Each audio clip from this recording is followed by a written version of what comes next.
mes, pero yo, está bien, no tener podcast. ¿Cuánto fue? ¿Un mes, no? Más o menos un mes, sí. Hemos estado fuera del aire un mes. Lamentablemente nos autocensuramos. Dice que Joe Biden te puso una multa por cruzar la calle. Él mismo te la puso. ¿Cómo fue? Cuéntanos esa historia. Sí. Yo estaba cruzando la calle, iba con los audífonos y él me empezó a sobar los hombros. Y yo y a oler tu me pelo. lo quité. Sí, a olerme el pelo. Sí. Ese día no me lo había lavado. Y me puse una multa. Sí. Pues qué tipo ¿no? Pero bueno, así que se puede decir. ¿Cómo has estado, Javi? ¿Qué has hecho en este mes? Mucho trabajo. Sí, he escrito 2 artículos para un periódico importante de Guatemala, he leído 4 libros, he hecho 2 book reviews y, pucha, aparte de eso, no sé, escribir en mi diario, dormir, lavar la ropa, ya sabes, la vida de estudiante soltero. Ya. ¿Y vos ya. qué tal? ¿Cómo has estado? Bien, yo también con un poco de trabajo, tuve que entregar un documento en marzo, me pasé casi todo el mes haciendo eso y bueno, en esas también, por eso no ha habido podcast. Dejándote crecer la barba, veo, ¿no? Ahí va. Ahorita ya empieza el calor aquí, así que no sé cuánto tiempo voy a aguantar con esta cosa, pero Sí. a ver cómo va la cosa. Calor, ardillas, pajaritos, ¿eh? Y bueno, las ardillas de Estados Unidos ya deberían de estar saliendo de su hibernación. Así que ahí las saludas de mi parte. Sí, ahí están teniendo relaciones románticas en los jardines de donde estudio. Es cierto que en la universidad te llamaron la atención por andar observando a las ardillas haciendo este tipo de actos. Sí, es común, la verdad, ver a las ardillas haciendo actos carnales. Desde los 60, pues se han vuelto bastante liberales con respecto a la demostración de cariño y amor en público y bueno, usan los jardines de la universidad para eso, como una campaña de promoción, ¿no? Para la libertad sexual en los campus de Estados Unidos. Muy bien, yo creo que eso es algo que le gusta a mí. Mira, me han respondido, o sea, no me imaginaba que iban a tener esa reacción la audiencia, pero bueno, está bien. Sí. La audiencia fantasma, la audiencia ficticia. Exactamente. Bueno, pasó un mes Sí. y muchas cosas han pasado en este mes. Una guerra, una cachetada y pues otras cosas varias. Mucha inflación. Sí. Y gases también, para los que tienen gastritis. Divorcios y eso. Casamientos. Sí. Así es. Así que tenemos muchos temas que tratar. Vamos a empezar por la bendita cachetada. ¿Alguna vez te han cacheteado? Creo que sí, más de alguna vez alguna chica me cacheteó, no porque haya hecho nada malo, sino por, no sé, tenía ganas de cachetearme, supongo.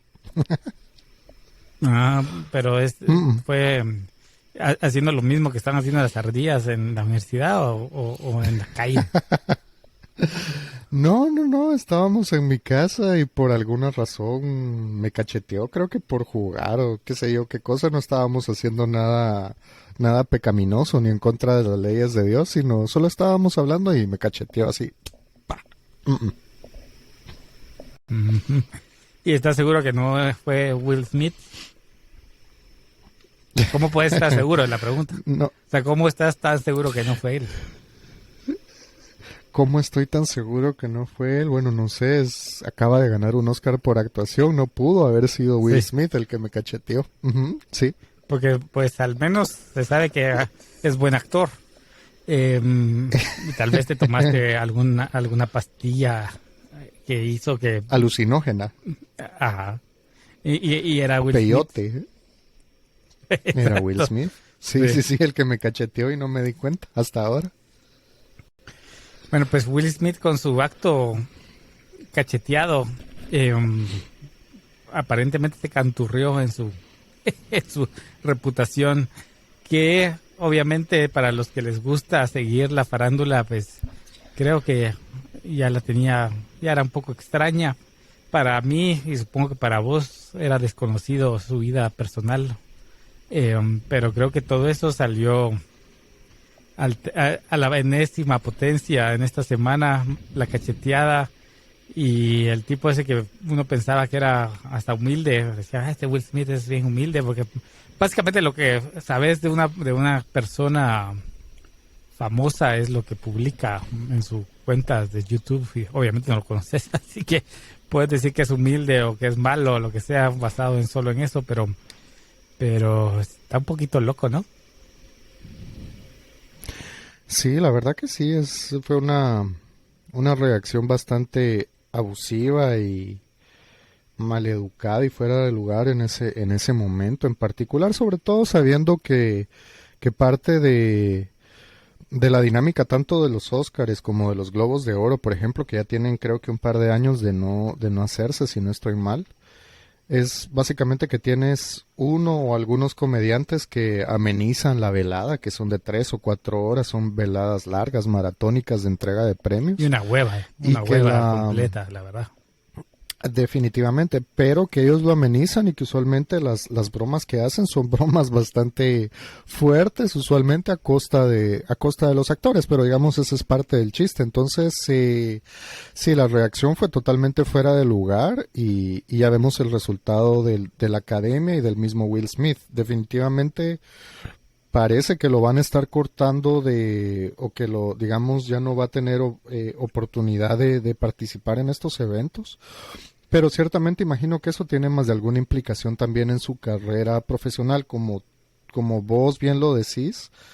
La imagen pública de los actores en Estados Unidos y en otros países también, en México, incluso en Guatemala también, es muy importante, indistintamente de cuál sea su realidad privada y como personas, pero esa imagen pública que ellos proyectan es importante a la hora de venderse para proyectos de filmación o de comerciales, por ejemplo, de cualquier otros mecanismos a través de los cuales ellos actúan y generan ingresos. Y esto definitivamente le va a afectar terriblemente. ¿Vos cómo lo ves? Me puse a ver algunos comentarios y me llamó la atención de dos expertos en artes marciales y en defensa personal, que decían que lo que más sorprendía fue, bueno, no sé si es lo que más sorprende, pero analizando todo, uno decía que abusivo, le dio una bofetada, pero lo que analizan es cómo da la bofetada, inmediatamente le da la espalda a Chris Rock y camina de regreso. Decían, ¿por qué hizo eso? Y era porque, obviamente, dos razones. Una, que él de alguna forma sabía que no iba a tener represalia de Chris Rock, porque hay diferencias de tamaño y de peso, ¿verdad? Y dos, porque puedes pensar que el otro no va a hacer nada porque está en un acto público, entonces vos lo haces, pero el otro no. Pero lo que decían es, si lo haces, tenés que estar listo para recibir un golpe, porque es muy probable que el que le das una cachetada te va a dar una manada, ¿verdad? Eso es lo más probable. Claro. Pero en este caso él no, él da la cachetada e inmediatamente se regresa y le da la espalda. Y es lo que dicen que es de llamar un acto de cobardía, y es porque, y estos son expertos en artes marciales, ¿verdad? Que no son los que les gusta andar peleando como los típicos acá de Guate, que sabes que les encanta andarse peleando en las calles y eso, pero dicen, uno no tiene que hacer un display, digamos, de fuerza contra alguien que sabes que tiene menos potencial que vos, alguien más pequeño, ¿verdad? Alguien más pequeño, porque claro, es como una relación, es como demostrar más bajeza, versus que si en vez de darle una cachetada a Chris Rock se lo hubiera dado a The Rock, entonces ahí tal vez me hubiera dicho, esto tal vez tiene pelotas, porque seguramente le hubiera regresado un trancazo que lo bota al suelo, ¿verdad? Pero el simple hecho de darle la espalda y regresar él de cierta forma sabía que no iba a tener consecuencias físicas y por lo tanto se atrevió a darle la cachetada, aparte de haber estado muy enojado, pero me llamó la atención esa forma de analizarlo porque lo hace ver aún peor, ¿verdad? Más allá de darle la cachetada, lo hace ver aún peor, no sé cómo lo ves. Sí, el objetivo no era defender a la esposa, sino humillar a Chris Rock al final del día. Lo cual tal vez desde una perspectiva masculina lo logró, pero ciertamente desde una perspectiva social no tanto. No, él se humilló más a él mismo, ¿verdad? Sí, no sé, la verdad no he leído los comentarios que han hecho otras personas, más de algunos comentarios que hicieron las co-hosts, las coanfitrionas de Chris Rock esa noche, que estaban muy molestas con Will Smith y una que otra celebridad. Pero sí, o sea, fue un acto bastante humillante y lamentable también para los Óscares, te soy honesto, porque finalmente creo que los Óscares han entrado en un proceso, no sé si es decadencia o si es solo pura casualidad que han tenido problemas desde hace unos 4 o 5 años en que empezaron a tener problemas porque no representaban suficientemente a las mujeres, a los afroamericanos. Después creo que fue el problema del presentador que se equivocó, claro, a la hora de entregar Óscares con la película donde sale esta actriz pelirrojita, se me olvidó que sale bailando, que es muy buena la película, por cierto. Sí. Entonces, sí, lo que vemos es también los Óscares ha ido perdiendo prestigio definitivamente, y es porque de alguna forma, no sé, tal vez ya no responde como un proyecto comercial, no sé si está respondiendo a cómo funciona el mercado de las películas, de la filmación en el mundo actualmente. No sé, es solo un comentario. Yo lo que creo es que se han vuelto demasiado políticos, pero hay que tomar no quiero despreciar a nadie, pero estos tipos no han estudiado ciencia política, ni economía, ni nada de eso. Y usan su plataforma como si fuera un púlpito para dar lecciones, siempre desde una misma perspectiva, ¿verdad? Que pues eso puede alienar a un grupo grande, incluso aunque pensé similar, decís, ya me hartaron, la verdad. Yo creo que en parte eso también tiene que harta estar escuchando la misma cosa y decís, ¿para qué voy a ver esto? Y yo creo que yo antes tenía la costumbre de ver todas las películas nominadas al Oscar antes de los premios sin intentar adivinar qué iba a ganar qué. Tengo fácil unos 6, 7 años de no hacerlo. Siento que lo que pasa es que ya no es solo si una película es buena, sino que si una película está tratando un tema en específico. Y eso, o sea, no está mal que lo traten. Yo no estoy diciendo que no hagan películas que traten sobre lo que sea, homosexualidad, minorías, lo que querrás. No tengo nada en contra de eso, pero que exclusivamente los premios se enfoquen en solo eso, da un poco de pereza. Porque después puedes tener una película muy buena que no trata sobre esos temas y otra más o menos que sí, y la que más o menos va a los premios, ¿verdad? O sea, como que cabal lo que decías, no estaban representados y no sé qué, pero dieron un giro de 180 grados que se fueron de un extremo al otro, al parecer. Y eso como que decís, qué hueva. Y la otra cosa es que, si te acordás, también dejaron de tener presentador, creo que por 2 o 3 años. Y eso los hizo más hueva aún. Sí. Supongo porque yo ni los vi. No me llamó la atención. A mí me gustaba cuando Neil Patrick Harris era el anfitrión, ¿verdad? Creo que Chris Rock también fue en su tiempo. Lo que más recuerdo es Neil Patrick Harris, porque creo que es un buen actor y da risa, ¿verdad? Pero digamos que el hecho de no tener a alguien con esa personalidad de cualquiera de ellos, digamos. O Ricky Gervais nunca lo hizo, pero sí los Globos de Oro. Entonces eso le da un toque totalmente diferente que pues no me sorprende que nadie quiera ver esa cosa. Yo no vi nada de eso. incluso ni siquiera la cachetada me hizo poner esos premios, ¿verdad? Y eso que yo era fan hace 10 años de ese tipo de cosas, ¿verdad? Sí, de hecho, a mí me gusta mucho el humor de Ricky Gervais y él hace un comentario, creo que fue en los Globos de Oro del 2020, probablemente los últimos que presentó. Y él se burla de los actores y les dice, bueno, ustedes probablemente tienen menos educación que Greta Thunberg. Sí. Y se está burlando de Tom Hanks, bueno, todos los grandes actores de Estados Unidos y de Europa también que estaban ahí presentes, muchos ya grandes. Y él les dice, probablemente ustedes tienen menos educación que Greta Thunberg, entonces por favor no usen el podio como una plataforma política porque ustedes no tienen idea de lo que hablan. Y tienes razón, es algo que está pasando en Estados Unidos. Yo ahora que estudié acá hace 10 años y regresé el año pasado. Y sí hay un mayor énfasis en muchas de mis clases para temas de racismo, de descolonización, de estudios de género. Yo no tengo absolutamente nada en contra de esos enfoques, pero sí, como vos decís, sí tengo algo en contra de que sea solamente a través de esos enfoques en particulares que estemos viendo la historia. Por suerte no es así en todos los cursos y yo de alguna forma me he quejado aquí en la universidad al respecto de eso. Entiendo que es algo que está pasando en los Estados Unidos, no sé por qué, no soy experto en cultura norteamericana, pero honestamente es algo incómodo porque, como vos bien decís, sustituís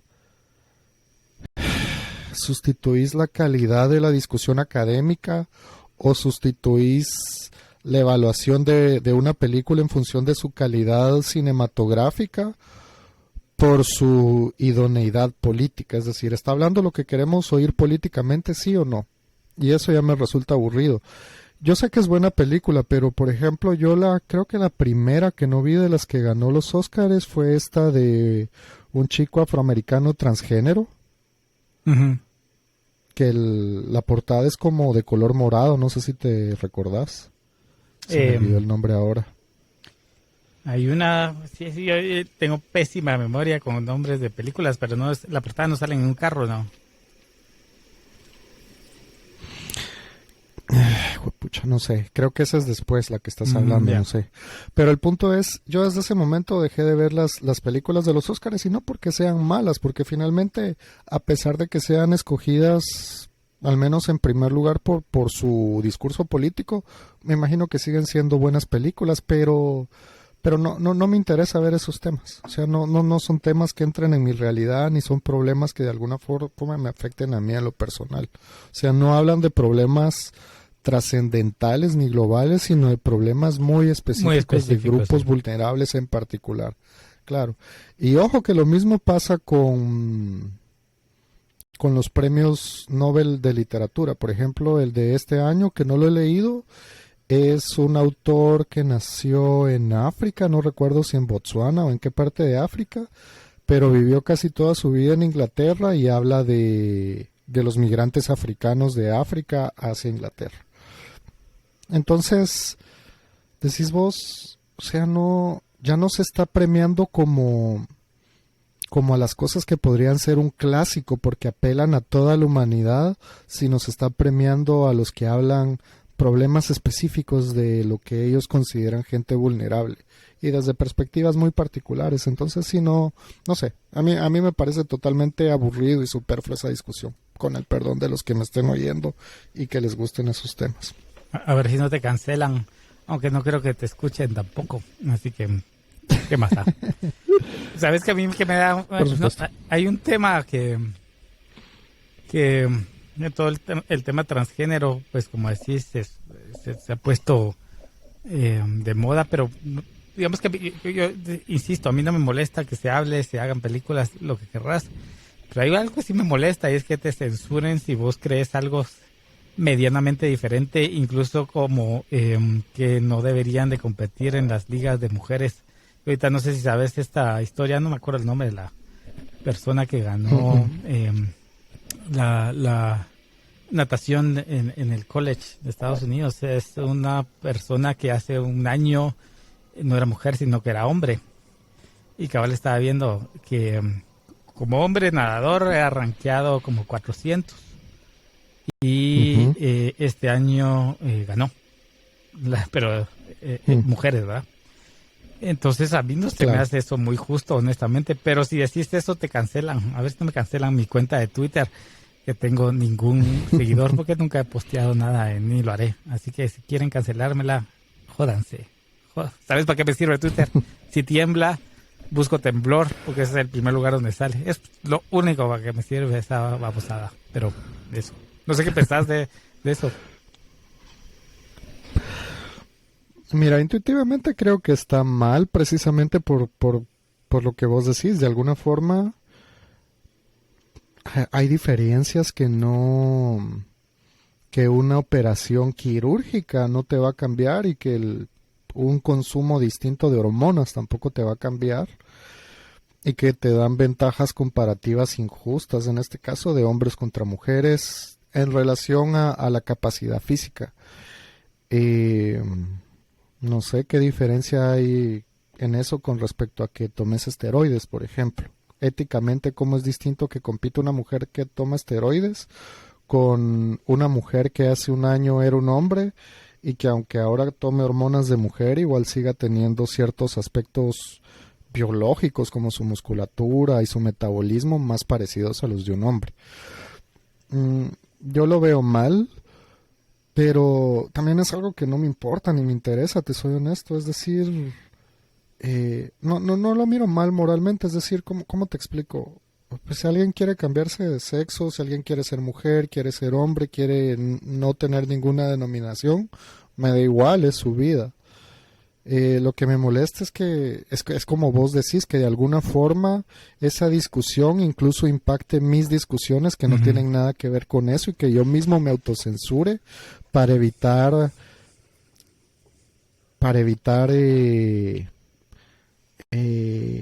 hablar, no sé si el término correcto es hablar mal de alguien, pero para evitar ofender a alguien sin yo saberlo. Y eso es terrible, te soy honesto. A mí me molesta mucho esa situación aquí en Estados Unidos. Me imagino que en Guatemala será un poco distinto, tal vez lo contrario, ¿verdad? Exceso de machismo y exceso de feminismo. Sí. Pero creo que tenemos que buscar formas más... Tal vez te diría que mi conclusión sería dos. O sea, número uno, relacionado con Will Smith y con esto que me estás diciendo es, o sea, no darle tanta importancia al tema de la forma en cómo nos comunicamos, a las bromas que hacemos o a la forma en que nos comunicamos. Y tema número dos, creo que es importante también... te soy honesto, al menos estando aquí en Estados Unidos, quejarse de eso que los gringos le llaman cancel culture, pero que no es una cultura, sino es una moda política, o es una política que está de moda entre los jovencitos. Entonces, yo creo que no hay que dejarse, la segunda recomendación es no hay que dejarse de eso, y hay que disfrutar el humor y dejar el humor ser, aunque sea un humor racista, machista, feminista, de lo que sea, porque al final del día es humor. Y la única forma de contrarrestarlo es pues respondiendo de la misma forma, con humor, me parece, porque si no, pues nos estaríamos teniendo que censurar todo el tiempo de la forma en que hablamos y eso es casi que imposible. Y es injusto y es incómodo. De acuerdo. Así que vamos a dejar este tema, pasamos al siguiente. Muy bien. Hablando de pelones, estábamos hablando de la esposa pelona de Will Smith, ahora vamos a hablar de otro pelón que es de Vladimir Putin. ¿Qué tal? ¿Cómo has visto esto? Creo que aquí el experto sos vos. Cuéntale a la audiencia cuál es tu experiencia en Rusia, por qué conoces tanto de esa parte de este planeta. Bueno, hace algunos años tuve la oportunidad de ir a estudiar ruso a una ciudad de Rusia, básicamente. Estuve viviendo allá casi un año. Y allá es otro tipo de censura, pero hablando de censuras, digamos que allá es una censura que no es tanto... Bueno, tal vez allá sí es más un fenómeno cultural. La gente está acostumbrada a no hablar en contra de las autoridades políticas. Rusia casi en toda su historia ha estado gobernada por autócratas y tiranos y la gente está ciertamente hay gente que de vez en cuando protesta, se queja y lo que quieras, pero en general siempre ha sido el gobierno quien ha tenido más poder que las personas comunes. Mi experiencia fue bastante negativa, te soy honesto. Encontré un país con una educación pública que es peor que la educación de Guatemala, de peor calidad. De hecho, la mayoría de estudiantes de América Latina que iban allá a estudiar tenían mucho más conocimiento incluso que a veces que sus profesores. Eh, no había mucha gente en las calles, no había mucha felicidad, no había mucho ruido, en parte es porque 9, 10 meses del año hace mucho frío, pero también creo que en parte es porque ellos son personas bastante desconfiadas y bastante temerosas de lo que pueda pasar con el gobierno.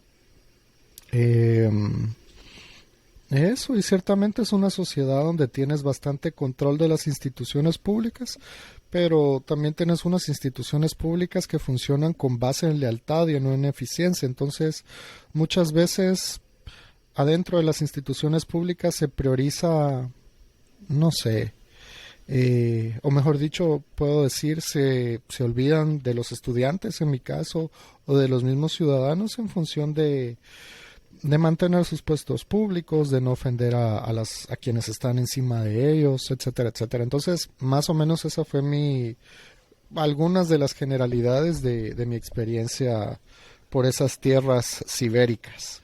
Ok. Digamos, ¿de dónde sacan entonces los cerebros para su producción, digamos?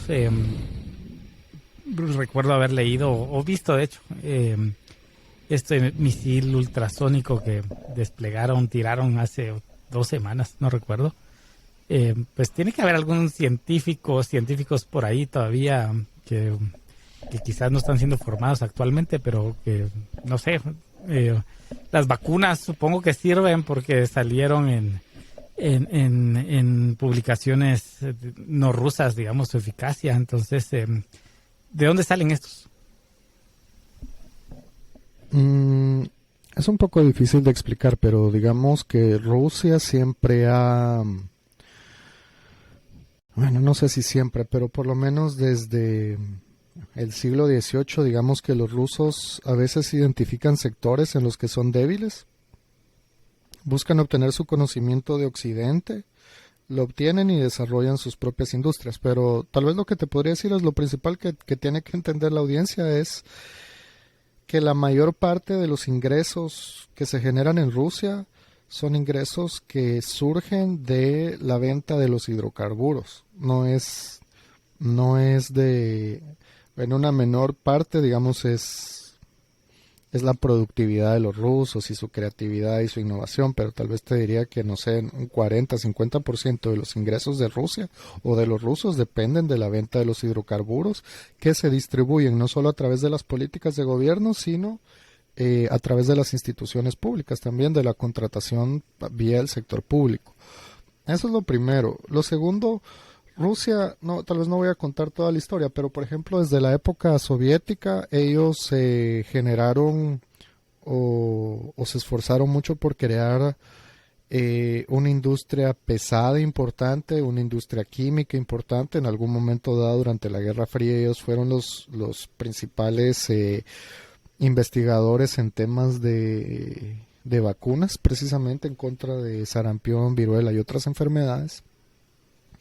Y digamos que tienen alguna cantidad de gente preparada en las ciencias naturales, se podría decir, y que son quienes realizan estos avances. Ahora, muchas veces estos avances se hacen a marchas forzadas, no funciona tanto como en Occidente, que es vía mecanismos del Estado y mecanismos del mercado y subsidios públicos, sino es por alguna necesidad específica del gobierno que los mueve hacia adelante.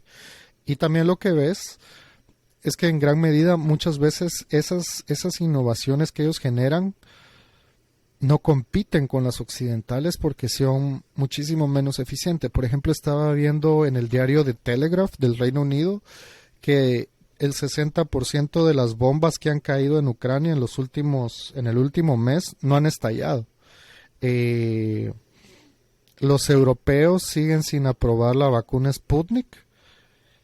y fue porque los rusos nunca quisieron develar cuál era su proceso de producción y aparentemente había algunos problemas en el proceso de producción. Entonces lo que ves es que también esa tecnología, como es forzada desde el Estado, muchas veces no está bien hecha, es decir, no surge de la creatividad, de la innovación y del interés particular de los investigadores, sino de una política del Estado. Sí, por eso le dicen que es su presencia geopolítica viene de sus armas nucleares y no de otra cosa, ¿verdad? No de una economía vibrante como la China, digamos, que podemos hablar otras cosas de ese país, si querés, pero hay mucho robo de propiedad intelectual. Pero los rusos creo que también, pero los rusos casi, como bien decís, no producen mucho más que petróleo y gas natural. Así que probablemente eso de cierta forma explica también lo que están haciendo. Esas cuántas armas, cuántas tienen 6.000 bombas, un poco más de 6.000 bombas creo que tiene Rusia, ¿verdad? Nucleares. Claro, y para una nación que quiere ser un ejemplo en el mundo, el hecho de que tu principal fuente de prestigio sea tecnología para matar a otros países, pues como que es un poquito... No quiero hablar cosas malas, pero digamos que no... Pareciera que no está alineado eso, ¿cierto? O sea, para las armas al final del día lo único que te sirve es para defenderte o para amenazar a alguien, pero no para convencer a alguien de que tu sistema es mucho mejor que otros.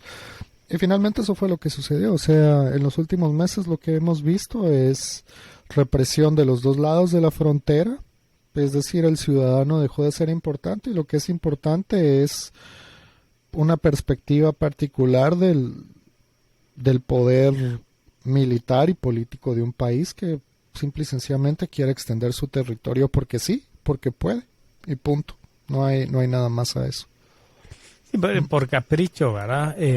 Y esto es lo que me he puesto a pensar y me gustaría conocer tu opinión y es ¿qué se puede esperar de Rusia? Porque todo el mundo dice, bueno, Putin le va a llegar su hora si Rusia sigue padeciendo las sanciones. Si bien el movimiento, digamos, de oposición en Rusia ha sido asesinado y por lo tanto es pequeño, ciertamente yo recuerdo que, no sé si te acordás, cuando Putin quería regresar a ser el presidente, que era primer ministro, cuando pues, no me acuerdo el nombre, no sé si te acordás, el que es 2008 creo que fue. Medvedev. Ajá. Entonces en el 2011 o 12 era que quería regresar Putin y salieron a las calles las personas. Y obviamente les pegaron, ¿verdad? Uh-huh. Pero mi punto es que sí existe un historial de que la gente rusa, digamos, hay una porción que, si bien no lo va a decir públicamente ahora porque los van a meter al bote, no está de acuerdo con Putin. Hay otros que sí, ¿verdad? Pero mi punto es que algunos dicen que Putin va a salir. Pero me puse a pensar, ¿qué evidencia tenemos de que el que le siga no va a ser igual o peor? Porque no tenés ningún ejemplo bueno en Rusia. Antes estaban los Romanov, luego el comunismo, luego Boris Yeltsin, que era un tipo muy, muy corrupto y que fue el que llevó a Putin a donde está, ¿verdad? Putin no era nada antes de Yeltsin y Putin. O sea, aquí al menos en Guate tenés ejemplo de democracia que no ha servido mucho, pero tenés. Ahí no tiene ni madre, ¿os? No, Rusia nunca ha sido un país democrático. Todos sus presidentes que sería zares, básicamente han salido del poder por golpe de estado o porque se han muerto, ¿cierto? Ya de viejitos. Golpes de estado, golpes de estado que yo recuerde siempre desde arriba, nunca desde la población, sino siempre desde arriba. Eh, Tal vez la Revolución Rusa podríamos decir que fue un poco distinto, pero incluso durante la Revolución Rusa Lenin acuñó esta idea de la vanguardia del proletariado, y esa vanguardia del proletariado lo que te está diciendo es: hay un pequeño grupito que somos mejor que otros y nosotros somos los que vamos de alguna forma a cambiar el sistema. Entonces, algunas elecciones han tenido, no, al principio, creo que la primera presidencia de Putin fue porque Yeltsin lo puso Lo ahí, puso así. Medvedev, pero después de eso las siguientes elecciones fueron cada vez más y más y más controladas, así que ellos no tienen ninguna experiencia política. Incluso el opositor que está ahora en la cárcel, que por cierto le acaban de dar más años de cárcel, que se llama... Es con me N. olvidó el nombre. Con N. Sí.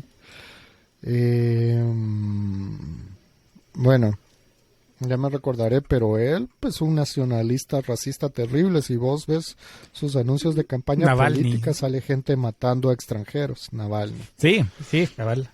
Sale.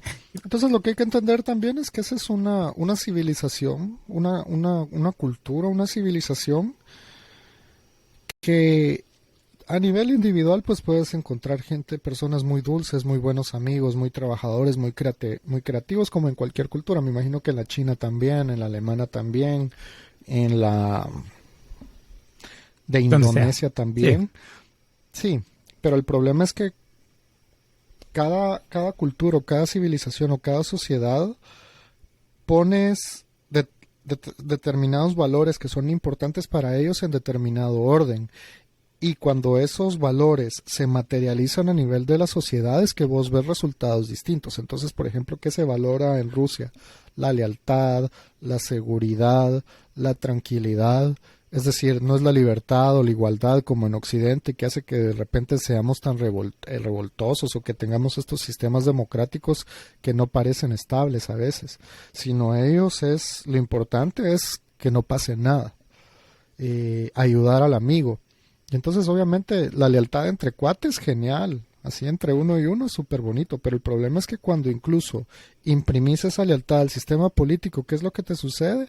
Tenés instituciones negligentes, tenés instituciones ineficientes, y en ese sentido me parece que Rusia como civilización siempre va a generar más o menos una mayor o menor amenaza para Occidente, por el simple hecho de que tienen valores diametralmente distintos.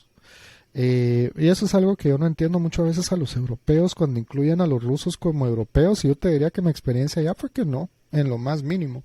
Los latinoamericanos somos de alguna forma occidentales, incluso europeos. La mayoría de nosotros hablamos una lengua que es europea, tenemos religiones que son europeas, tenemos instituciones que son europeas. Por ejemplo, los rusos tienen una gradación distinta de sus carreras profesionales a las del resto de Estados Unidos y Europa. Entonces nosotros tenemos una mentalidad más europea y que de alguna forma queremos ser como Europa. También tenemos nuestros propios valores que nos impiden lograr eso, pero somos europeos. Pero los rusos no, te diría que ellos tienen unos valores que vienen de otra parte del mundo. Claro. Y bueno, pasándonos al lado de Ucrania. Bueno, ¿por qué crees? O dicen, yo no estoy seguro, supongo que sí, que Putin creía que iba a ser más fácil la cosa.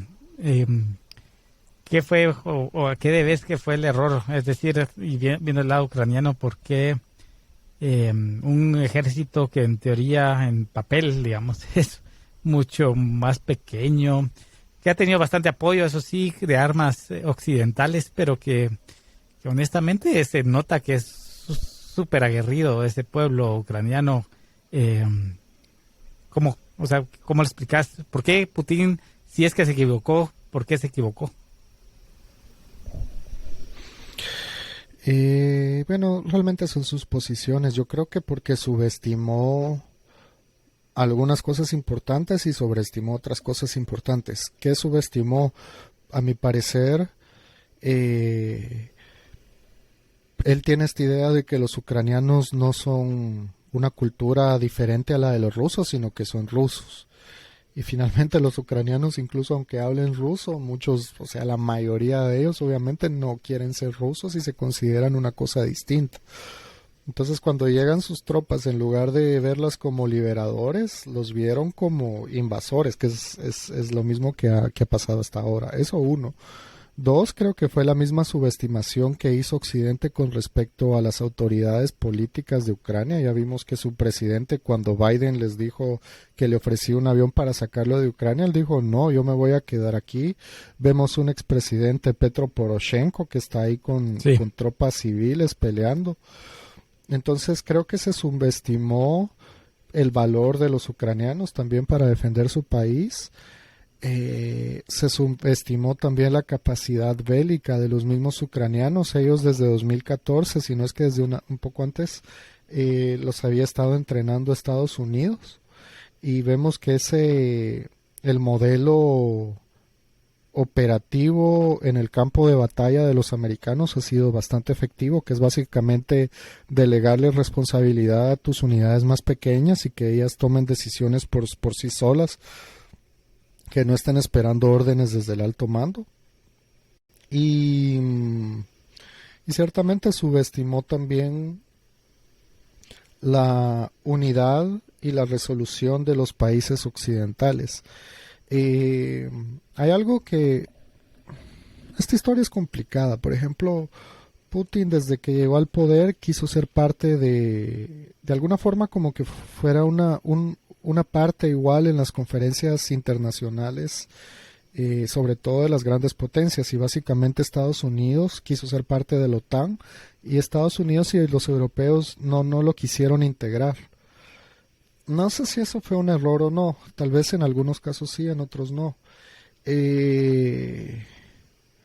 Pero tal vez mi punto es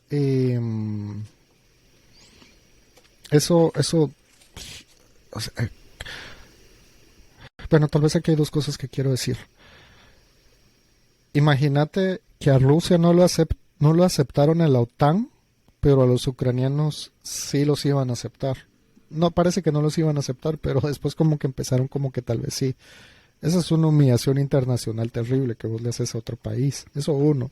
Dos, es lo que te decía, ¿no? Con esto que te decía de la OTAN, lo que refleja es que ni europeos ni gringos ven a los rusos como iguales. Y es porque no son iguales, y no necesariamente por algo malo, sino por lo que te digo, simple y sencillamente tienen valores distintos. Y precisamente por esos valores distintos, creo que también el Kremlin subestimó la unidad y la resolución de los europeos y de los gringos para que en un momento en que se sientan amenazados por una potencia por una cultura y una civilización que es completamente distinta, no creyeron que se fueran a unificar ni tan rápido, ni a poner esas sanciones, ni tampoco apoyar a Ucrania de la forma que lo han hecho. Entonces, creo que todos esos fueron malos cálculos y que muchas veces tienen que ver con una falta de entender culturas extranjeras, y que es algo muy ruso, de hecho, que te diría la mayoría de ellos son desconfiados de los extranjeros, y eso hace que no los puedas entender, ni te interesa entenderlos tampoco. Claro. Con el tema de Ucrania y la OTAN, yo la verdad es que dudo mucho que eso llegue a pasar, porque al final todo es una firma. Si la OTAN hubiera querido defender a Ucrania con o sin firma, digamos, lo hubiera hecho. El costo de hacerlo obviamente es bien grande, ¿verdad? Y aquí ese es mi punto. Digamos de que, imagínate que es miembro de la OTAN, pero igual ahí Putin igual quiere ir. Y está la cláusula esta de defender y no sé qué. Pero yo no estoy tan seguro que la vayan a aplicar al igual que si va de Alemania o Francia, por una razón, y es porque sabes de que ahí te vas a meter a guerra nuclear. Entonces puedes decir, ay, mejor ¿me entendés? O sea, y mi punto es, si hubieran querido defender a Ucrania, no importa si hubieran tenido la firma o no.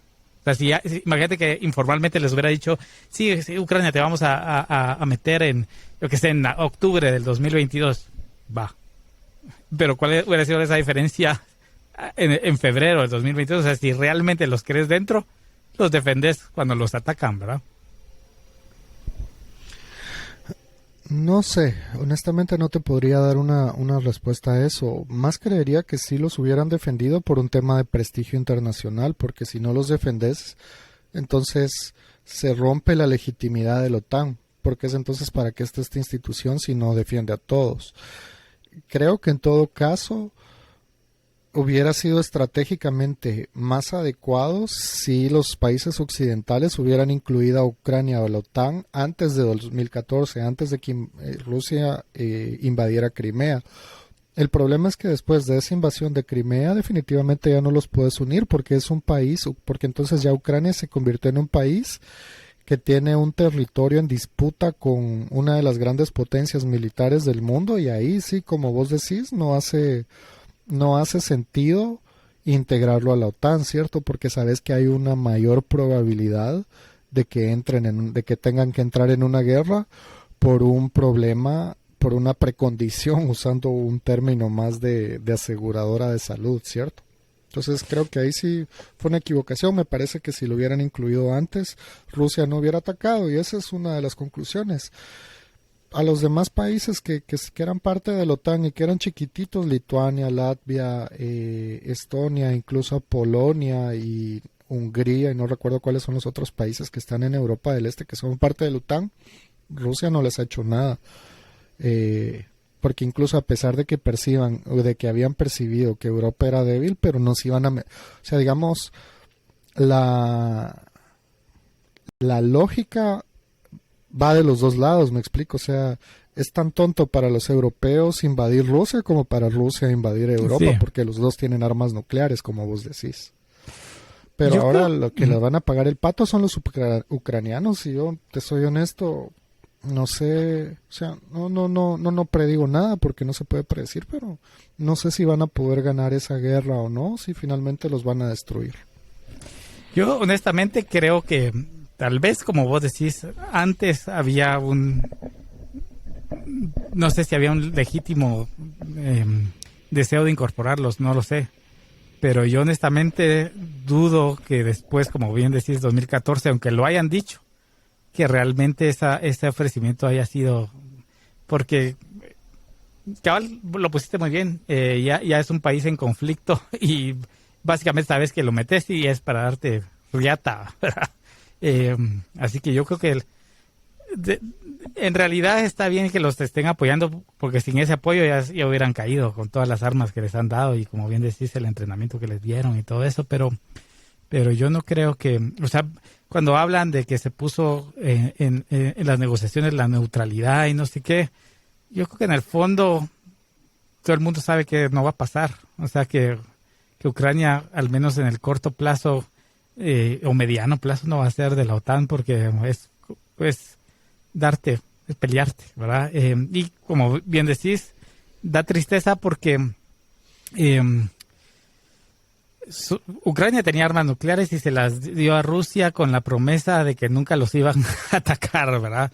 Eh, para que veas de qué sirven las promesas. Pero, ¿qué van a pensar los países que no tienen armas nucleares y que no tienen quien los defienda? Armarse, ¿verdad? Pues honestamente eso es lo más lógico. Lo que pasa es que ninguno de los grandes imperios quiere que otros países tengan armas nucleares, aunque lo que te genera es una mayor estabilidad dentro del sistema internacional. Por ejemplo, hubo mucha oposición a que Pakistán tuviera armas nucleares. Ciertamente es un problema que Corea del Norte tenga armas nucleares, pero el hecho de que las tengan evitan de que sean atacados por otros estados. Entonces es una tontería, pero por ejemplo hay un caso interesantísimo que nadie más ha investigado. La empresa eléctrica de Guatemala en 1957, si no estoy mal, 56-57, cuando todavía estaba en manos de una subsidiaria de la General Electric, es decir, todavía era parte de una corporación estadounidense, estaba evaluando hacer una nueva planta eléctrica en Guatemala, una planta de producción de electricidad, y su primera opción era una planta de energía atómica. Y ahí está como no sé cómo se llama eso en términos de burocráticos, pero como el análisis financiero y prospectivo de ese proyecto. Y finalmente el gobierno de Castillo Armas dijo, no, nos vamos a ir por una hidroeléctrica. Creo que Castillo Armas, si no estoy mal, es el que empieza la hidroeléctrica de Jurumarinalá que había proyectado Arbenz o no. No estoy seguro de esa parte de la historia, no recuerdo súper bien ahora. Pero lo que a mí me llamó la atención es ¿por qué no se hizo la planta nuclear si la planta nuclear era en todo aspecto mucho mejor que la siguiente mejor opción, que era una hidroeléctrica? Y yo estoy casi seguro que fue Estados Unidos el que se opuso a esa planta nuclear de la misma forma que se opuso a que en México o Argentina tuvieran plantas de energía nuclear, por ejemplo, en los años 50 y 60. Y es por lo que te digo, porque los grandes imperios, en su lógica de mantener un orden que les sirva a ellos en sus áreas de control, lo que buscan es que los demás no tengan armas nucleares, porque si no, no los pueden controlar, se vuelven demasiado peligrosos. Entonces, para los países más pequeños, realmente, más temprano que tarde, su lógica debería ser armarse completamente. O la estrategia que usó Costa Rica, que no sé si es una estrategia muy fortuita que solo les funciona a ellos, que es desarmarse completamente, y entonces ahí tampoco tienes ninguna razón para invadir ese país. Ok, pero si tenés un loco a la par, si los ucranianos hubieran decidido desarmarse, creo que hubiera sido lo peor. Digamos, o sea, te funciona cuando no tenés a nadie que te jode. Sí, incluso los costarricenses, los nicaragüenses los invadieron un par de veces, pero ellos tienen una como un poco como los carabineros de Chile, que son entre militares y policías, más o menos, y con eso se defendieron, pero Estados Unidos también dijo, no, aquí no va a haber problema y ustedes no le van a hacer nada a los costarricenses. Pero a la final lo mejor es uno tener sus propios ejércitos bien entrenados y bien capacitados, ¿cierto? Que no te sirvan como los de Guatemala, por ejemplo, que lo que son es ejércitos que sirven de capataces o de guaruras de entrada para sojuzgar a la población civil, sino que de verdad tengas ejércitos que su objetivo sea defender al territorio y a la población de amenazas externas. Muy bien. Bueno, la última pregunta y terminamos el podcast porque ya vamos sobre la hora. ¿Crees que va a tirar un arma nuclear Putin en Ucrania? En este momento no lo creo, porque creo que todavía puede salvar su reputación si logra terminar de controlar Ucrania del Este y toda la costa, todo el acceso al mar de Ucrania. De hecho, ayer o hace 2 días se empezaron ya a bombardear Odessa, lo cual lamento mucho porque es una ciudad hermosa. Se mira bonito. Y Odessa es la última ciudad grande que tiene salida al mar del lado de Ucrania. Entonces, si logran controlar la costa, creo que ya pueden dar por terminada ellos la guerra y sin necesidad de eso. Lo otro es complicado porque, por ejemplo, si los ucranianos, o sea, digamos, el problema con Rusia es que es una guerra entre vecinos. Y entonces tú tienes que los misiles que cayeron en Odessa salieron de Crimea, que es parte de territorio ruso, digamos, como ellos lo consideran. Sí. Si los ucranianos invaden Odessa, eso sí pueden decir los rusos que es una amenaza existencial a su existencia, y ahí sí pueden tener una excusa. Si invaden Crimea, decís. Sí, se invaden Crimea, perdón, exactamente. Entonces, ahí sí es un problema. Creo que parte de eso fue el intento que más creo que fue de los rusos de decir que fue un helicóptero ucraniano el que destruyó unos contenedores de gasolina en Belgorod, que está cerca de la frontera con Ucrania. Yo estoy más que seguro que esa fue una estratagema de los rusos para justificar mantener la invasión en territorio ucraniano. Sí, honestamente no creo que con el poderío militar y con la infraestructura que tienen los rusos con todos los problemas que puedan tener, dudo que unos helicópteros ucranianos puedan entrar tan adentro de ese territorio y destruir algo que ni siquiera tiene importancia, pues los rusos son uno de los más grandes productores de petróleo. ¿De qué te va a servir destruir 2 o 3 contenedores de gasolina? Sí, de acuerdo. Bueno, entonces, llegamos al final, solo unas últimas palabras. Si te contara que Vladimir Putin padece de alopecia, ¿qué pasaría de él? ¿Pensarías diferente de Vladimir Putin como persona? Chris Rock pensaría diferente de él, definitivamente. Chris Rock se burlaría de él, sí. Bueno, pues... Veamos qué hace Will Smith. Tal vez lo van a mandar de castigo, lo van a mandar a Rusia a darle una bofetada a Vladimir Putin. A ver, ojalá eso sería bueno, ¿no? Sí. Bueno, estimadísimo, entonces mil gracias por el programa. Hoy hablamos de temas un poco complicados, creo yo, pero bueno, esperemos que tengamos buena audiencia. Sí, supongo que no, porque como no hacemos esto seguido, pero ahí vamos a publicarlo, a ver qué pasa. Y muchas gracias y saludos a todos. Este podcast fue patrocinado por Rovario School of Economics. ¿Qué te pareció Rovario School of Economics cuando lo visitaste hace 30 meses? Pues muy buena, la verdad, la calidad de los profesores, la mayoría son graduados de algunos de los colegios más importantes de América Latina, sí, todos ellos tienen grado de bachiller, lo cual es importante. Sí. Y bueno, sí, hemos aprendido bastante de economía. Ahí? Sí, sí.